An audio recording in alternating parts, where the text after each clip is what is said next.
Hello friends, welcome to editorial discussion on Gargi classes. आज का अपना टॉपिक रहेगा series of missions to Mars. जो मंगल ग्रह है उसके ऊपर बहुत सारे मिशंस अभी प्लान किए हुए हैं जुलाई 2020 में। उनके बारे में बात करेंगे कि वो कौन से कंट्री के प्रोजेक्ट्स हैं, क्या उनका टारगेट रहेगा और कौन से नंबर का उनका प्रोजेक्ट है। साथ में ये देखेंगे कि जुलाई 2020 ही क्यों सेलेक्ट किया गया है, ये ही मंथ क्यों जिसमें लगभग 3 प्रोजेक्ट्स को फाइनलाइज़ किया जा रहा है। एक होगा यूएसए का, एक यूएई का ऑलरेडी जा चुका है और एक चाइना का। तो ये जुलाई 2020 का सिलेक्शन है, इसका भी सिग्निफिकेंस अपन देखेंगे। साथ में कुछ बेसिक टर्म्स को भी अपन एलाबोरेट करने की कोशिश करेंगे जिससे कि ये पूरा आर्टिकल आपको समझ में आए। गार्गी क्लासेस को अगर अभी आपने सब्सक्राइब नहीं किया है तो सब्सक्राइब कर लो, क्योंकि ये बहुत ही इंपॉर्टेंट इश्यूज़ जो है वो मैं जल्दी से जल्दी आप तक पहुंचाने की कोशिश कर रहा हूँ बहुत ही आसान शब्दों में। देखो, यूएई का, यूनाइटेड अरब एमिरेट्स का होप मिशन जो ऑलरेडी लॉन्च हो चुका है, अपने रास्ते पे है। चाइना अपना तियानवेन वन या फर्स्ट बोल सकते हैं, ये लॉन्च करने वाला है इसी मंथ में, जुलाई में ही। और यूएसए का परसेवरेंस भी इसी महीने में लॉन्च होगा 30 जुलाई से पहले। ये जो आर्टिकल है ये इंडियन एक्सप्रेस के अंदर मेहर गिल के द्वारा दिया हुआ है एक्सप्लेन में। बहुत ही अच्छे से इन्होंने एलेबोरेटली बहुत चीज़ों को बताया है। सबसे पहले अपन देखते हैं बेसिक्स के बारे में जानने की कोशिश करेंगे, फिर आर्टिकल को बिगिन करेंगे। देखो, इसमें एक तो टर्म आएगी स्पेक्ट्रोमीटर। स्पेक्ट्रोमीटर क्या होता है? एक साइंटिफिक इंस्ट्रूमेंट होता है जिसका यूज़ किया जाता है किसी भी फिजिकल फिनोमेना को छोटे छोटे स्मॉल पार्ट्स के अंदर, मतलब फंडामेंटल पार्ट्स के अंदर डिवाइड करके और उनकी स्टडी करने के लिए हेल्पफुल होता है। दैट मीन्स कि मान लो ये लाइट रेज आ रही है तो इसमें से अपने को कोई भी एक स्पेक्ट्रम की स्टडी करनी है। फॉर एग्जांपल ग्रीन जो वेवलेंथ है, ग्रीन लाइट है, उसकी स्टडी करनी है तो वहाँ पर अपन स्पेक्ट्रोमीटर का यूज़ कर सकते हैं। इसका मतलब क्या हो गया कि सेपरेट स्पेक्ट्रम को एक तरीके से अपन स्टडी कर सकते हैं बाय यूजिंग स्पेक्ट्रोमीटर। इसमें आप फिजिकल फिनोमेना, कोई ज़रूरी नहीं है कोई लाइट ही हो सकता है उसका मास हो सकता है आप उसके टाइम में स्टडी करना चाह रहे हो सकता है उसकी फिजिकल प्रॉपर्टीज़ को कुछ देखना चाह रहे हो सकता है उसकी स्पीड मेजर करना चाह रहे हो सकता है केमिकल कॉम्पोजिशन आप मेजर करना चाह रहे हो। तो उन चीज़ों के लिए स्पेक्ट्रोमीटर यूज़ होता है। जो आपकी स्पेस साइंस होती है उसमें बहुत ही ज़्यादा इंपॉर्टेंट होता है, क्योंकि रिमोट सेंसिंग का काम होता है कि यहाँ पर ये प्लेनेट है और आपका यहाँ पे ये है। आपका एक तरीके से अपन बोल सकते हैं कि अपन ने कोई लॉन्च किया हो, कोई व्हीकल या फिर कोई ऑर्बिटर, तो यहाँ से ये स्टडी करेगा दूर से। तो यहाँ पर जो अपने इंस्ट्रूमेंट होगा वो क्या कर रहा है? Remote sensing. तो उसमें क्या होता है? स्पेक्ट्रोमीटर काम में आता है। दूसरी एक टर्म अपने को देखने को मिलेगी यूटोपिया प्लेनिटिया। ये मार्स जो है, मंगल जो है, उस पर एक बड़ा फ्लैट एरिया है जो अपने आप में प्लेन नहीं है। फ्लैट है पर प्लेन नहीं है। रीज़न बीइंग कि फ्लैट एरिया है पर उस पर कुछ रॉक्स यूँ निकली हुई है ऊपर नीचे, छोटी छोटी। यूँ मानो कि बहुत ही तेज़ हवा चलती है और उस तेज़ हवा ने वहाँ से आसपास की मिट्टी को जो है उसको हटा दिया, और ये जो बड़े बड़े छोटे मोटे पत्थर हैं, रॉक्स हैं, वो दूर दूर फैले हुए दिखाई देते हैं। तो इस तरीके का स्ट्रक्चर जो है वो मिलता है कहाँ पे? मार्स पे। और उस पर्टिकुलर लोकेशन को नाम दिया हुआ है यूटोपिया प्लेनिटिया। और इसमें जो ग्रीक वर्ड है, ये जो प्लेनिटिया का मतलब होता है कि नोवेयर लैंड प्लेन, मतलब प्लेन कहीं पर भी नहीं है। पर ये जो है फ्लैट है पर प्लेन नहीं है। साथ में यहाँ पर क्या मिलेगा आपको? छोटी छोटी रॉक्स इधर उधर स्कैटर्ड फॉर्म में मिलती हैं। तो ये दो इंपॉर्टेंट टर्म अपने कहीं ना कहीं काम आएंगे। अब यहाँ पर एक चीज़ और काम आएगी कि ऑर्बिटर, लैंडर और रोवर। जैसे ही कोई भी स्पेस सैटेलाइट या फिर स्पेस लॉन्च व्हीकल लॉन्च होता है अर्थ सरफेस पे, मान लो मार्स की अपन बात कर रहे हैं, तो अर्थ से वो जाएगा मार्स पे। यहाँ पे है अर्थ और ये मान लो यहाँ पर है मार्स, ये है सन। यहाँ पे इस जगह पे मैं बता रहा हूँ, ये सन है, ये अर्थ हो गया और ये हो गया मार्स। तो यहाँ से जो अगर कोई भी लॉन्च व्हीकल जाएगा वो अपने साथ में क्या रखेगा? ऑर्बिटर को भी रखेगा। ऑर्बिटर का मतलब इस मार्स के चारों तरफ जो चक्कर काटेगा, मतलब मार्स की लैंड पे लैंड ना करके दूर से ही ऑब्जर्व करेगा, रिमोट सेंसिंग करेगा कि कैसा एटमॉस्फेयर है, कैसी सरफेस है, किस तरीके के पहाड़ हैं या फिर कैसी टोपोग्राफी है, उस चीज़ को स्टडी करेगा दूर से मार्स के चारों तरफ चक्कर काटते हुए। तो वो तो हो जाएगा ऑर्बिटर।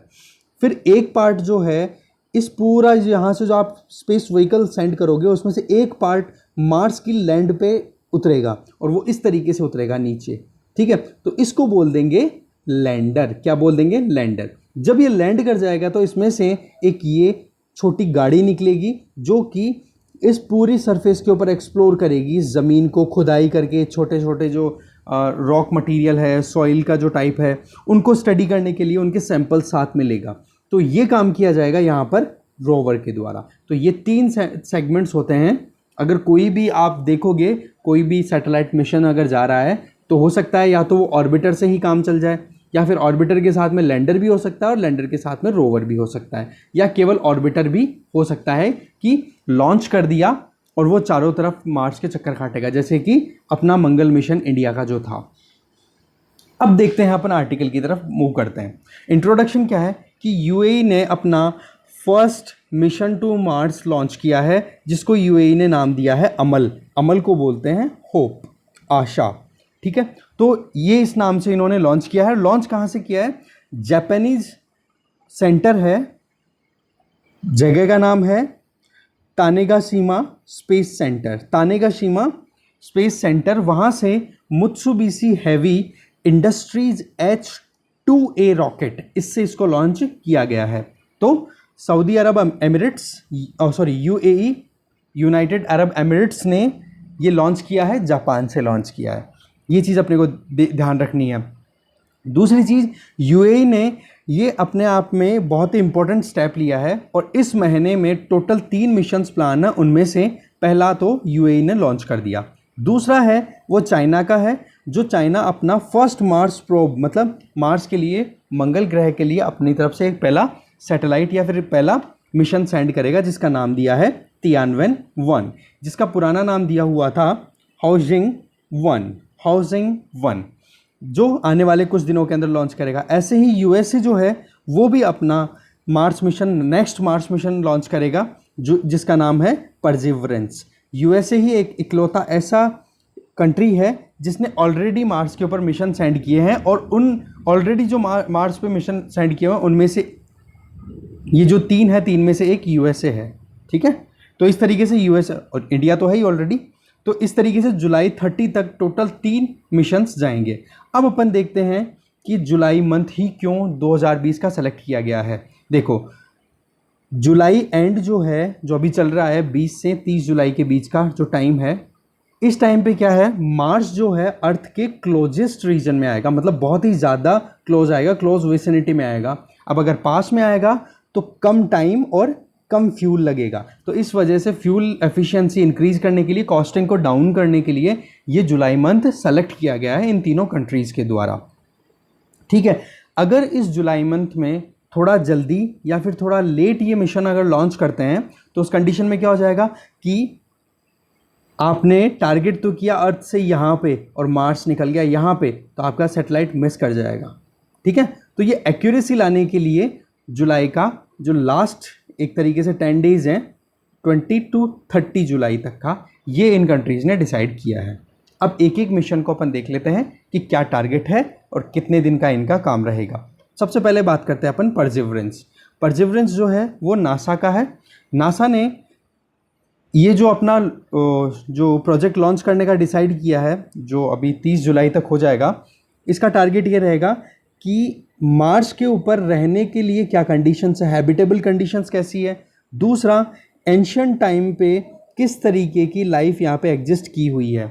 आपको जहाँ तक पता होगा कि इनिशियली एक कोशिकीय, मतलब सिंगल सेल्ड लिविंग बींग्स आए, तो फिर धीरे धीरे एवोल्यूशन हुआ, और एवोल्यूशन के साथ साथ में फिर एक जो आज का जो अपन बायोसिस्टम देखते हैं पूरा, जिसको बायोस्फीयर बोलते हैं, वो पूरा देख पा रहे हैं। तो शुरुआत हुई थी सिंगल सेल, मतलब सिंगल सेल बैक्टीरियाज। तो बैक्टीरियाज की लाइफ इस मार्स पे कैसी रही, एक तो ये ध्यान देने वाला है।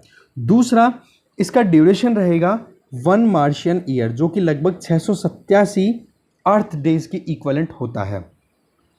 इसमें क्या होगा, लैंडर, रोवर, ऑर्बिटर, ये तीनों जा रहे हैं परसिवरेंस में मार्स से। मार्स के लिए नासा के द्वारा भेजे जाएंगे। इसमें क्या किया जाएगा कि मार्स की लैंड से रॉक और सेडिमेंट्स के सैंपल इकट्ठे किए जाएंगे, जिनसे कि अर्थ पे आकर के इनके बारे में एनालिसिस किया जा सके कि रियल में कैसा पास्ट मार्स का रहा हुआ है।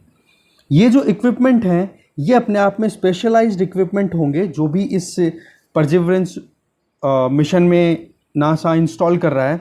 तो वो डेटा को कलेक्ट करेगा, वहाँ की वेदर कंडीशंस को एनालाइज करेगा और साथ में ये भी देखेगा कि फ्यूचर ह्यूमन मिशंस की जिनकी बात हो रही है, जहाँ पर आदमी को भी मार्स पे जाने की बात की जा रही है, तो उनको कैसे प्लान आउट कर सकते हैं। फिर ये भी इसकी एक चांसेस देखेंगे, स्कोप देखेंगे, क्योंकि मार्स जो है वहाँ पर क्या है, एकदम बैरन प्लेनेट है। तो उस केस में क्या होता है, कार्बन डाइऑक्साइड रिच एटमॉस्फेयर होने की वजह से वहाँ पर कार्बन डाइऑक्साइड का कितना कन्वर्जन ऑक्सीजन में होता है, किस तरीके से किया जा सकता है, उस स्कोप को भी एक्सप्लोर करेंगे। तभी तो ह्यूमन मिशंस को सेंड करने में अपन थोड़ा बहुत एक कंफर्ट जोन में जा सकते हैं कि ज़्यादा कुछ एनर्जी का थोड़ा बहुत अपन सेविंग कर पाएँ। परसिवरेंस जो है वो मार्स पर लैंड करेगा लगभग फरवरी 2021 के अंदर, मतलब 18 फरवरी 2021 को ये लैंड कर जाएगा। इसके अलावा यूएसए का एक ऑलरेडी मिशन चल रहा है जिसका नाम है क्यूरियोसिटी। ये स्पेसक्राफ्ट है, ये ऑलरेडी मार्स को एक्सप्लोर कर रहा है 2012 से। इसका फिक्स टाइम था कि तब ये एक्सपायर हो चुका होता, पर अभी भी अपनी लाइफ का जितना इसका टारगेट था, टारगेटेड मिशन था, उसके बाद में भी ये कंटिन्यूअस नासा को सिग्नल्स सेंड कर रहा है। तो क्यूरियोसिटी और परसिवरेंस ये दोनों यूएसए के हो गए। आई होप कि ये क्या पर्पज़ रहेगा और किस तरीके से यूएसए इस पर काम करना चाह रहा है। नेक्स्ट है वो है होप। ये एटमॉस्फेरिक डेटा को कलेक्ट करेगा। इसमें क्या है, जो यूएई के साइंटिस्ट हैं इन्होंने यूएस के अंदर रहते हुए रिसर्च की है और जापान के यहाँ से इन्होंने स्पेसक्राफ्ट के अंदर मित्सुबिशी के 45th H2A के अंदर जो स्पेसक्राफ्ट व्हीकल है, स्पेस व्हीकल है, उससे लॉन्च किया है। इसमें अलग अलग इंस्ट्रूमेंट इन्होंने भेजे हैं जिसमें हाई रेजोल्यूशन कैमरा भी है, स्पेक्ट्रोमीटर भी है। स्पेसक्राफ्ट के साथ में इसमें एक ऑर्बिटल मिशन है ये, ठीक है। ये क्या है, एक ऑर्बिटल मिशन है जो मार्स के चारों तरफ चक्कर काटेगा और मार्स की जो क्लाइमेटिक डायनामिक्स हैं, मतलब वहाँ पर क्या क्या क्लाइमेटिक इवेंट्स हो रहे हैं अभी करंटली, उनके बारे में देखेंगे। और साथ में ये भी जानने की कोशिश की जाएगी इस मिशन के थ्रू कि मार्स का जो एटमॉस्फेयर है वो धीरे धीरे डिके क्यों हो रहा है, ख़त्म क्यों हो रहा है, स्पेस में क्यों मिलता जा रहा है। तो एटमॉस्फेरिक डेटा कलेक्ट करने का टारगेट रहेगा होप का, जो कौन से कंट्री का है, यूएई, यूनाइटेड अरब एमिरेट्स का।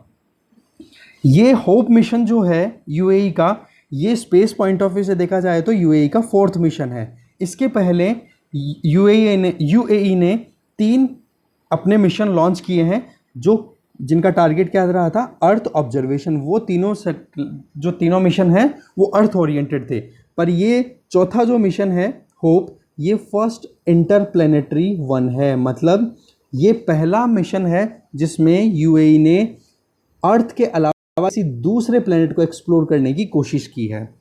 ओके, यूएई का ये जो होप है ये भी लगभग फरवरी 2021 में लैंड करेगा और ऑर्बिट में एंटर हो जाएगा। लैंड तो वो कर रहा था परसिवरेंस, ये ऑर्बिट करेगा क्योंकि ये क्या था, ऑर्बिटल मिशन ही है।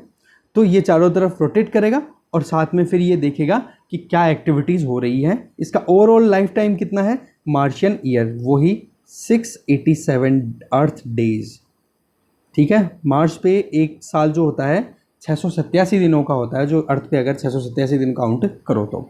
अब देखते हैं चाइना का जो तियानवेन-1 है जो कि सॉइल की स्टडी करेगा, इसके बारे में देख लेते हैं।